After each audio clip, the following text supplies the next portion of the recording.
Black Power. In the history of African Americans in this country, there have been some tremendous movements and images that seem to capture the mood of the country and the black community at that time. And this one phrase, Black Power, is without a doubt one of the most simple and elegant statements of pride and unity in the black community. But it was also a phrase that came to represent the more violent and objectionable side of the struggle for equality in the black community. And that makes it a controversial phrase then and now. Probably the greatest image of Black Power is the strong hand of a black man, clenched in a black glove and raised in the air in defiance and pride.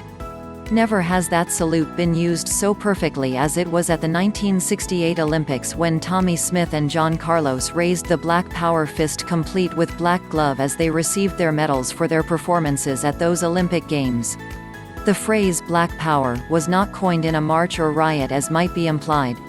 It was actually created by Robert Williams, the head of the NAACP in the early 60s.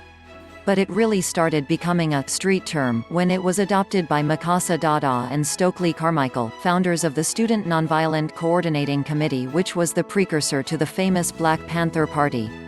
Sadly, the Black Power movement became characterized by radical elements that went much further than seeking the goals of Martin Luther King and the rest of the civil rights movement's leadership. These radical elements sought black separation and social change by violent means. And so in a time when there was tremendous turmoil in the country because of the violence in Vietnam and on the streets of America because of that social strife, the Black Panthers and other fringe groups sowed fear and hatred in response to racism, which at times made it more difficult to achieve long-lasting change. But there is good to be seen even in some of the darker elements of black history and the leadership who looked to find the best way forward for African Americans. Sometimes it is necessary for the radical elements to make themselves known so reasonable members of a community can know the outer limits and find compromise.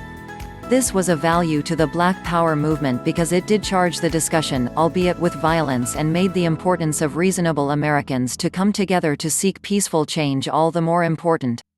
But there is another good that came from the Black Power movement. Those images of the raised fist were images of a pride and a willingness to stand up for the rights of black Americans. They inspired a generation of young people to become more politically active, to stand up in their own world and make that statement made famous by James Brown, "Say it loud. I'm black and I'm proud." That pride is an important thing and for young people to find. They have to find it in their communities and in their heroes. So if black youth took pride and courage to face their own circumstances from the bold stance of leaders who, albeit radically, said loud that black America was now going to be a force to be reckoned with, the resultant call to action to the black community produced many more positive effects than negative ones. The fringe voice to speak what is in people's hearts, and by getting that anger and frustration out, it became part of the movement. That energy could be captured and used for good instead of evil.